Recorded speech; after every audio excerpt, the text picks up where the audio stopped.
তাই তো? তাহলে আমরা ইন জেনারেল যে আণবিক কক্ষপগুলো ফরমেশন হতে পারে, তাই তো, তাদের এনার্জি অর্থাৎ কোনো ডাইঅ্যাটমিক মলিকিউল যেখানে সর্বোচ্চ এক একটা কক্ষকে 2টো করে ইলেকট্রন থাকতে পারে সর্বোচ্চ।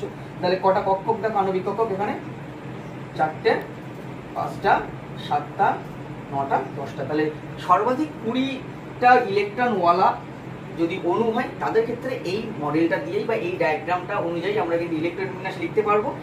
দেখো, এবং এখানে একটু ক্যাচ আছে, সেটা একটু পরে বলবো। এখানে যে শক্তির ক্রম কক্ষকগুলো সেটা হচ্ছে সিগমা অনেস। এনার্জি অর্ডার যদি আমি বলি, সিগমা অনেস, তার থেকে বেশি সিগমা স্টার অনেস এনার্জি অর্ডার।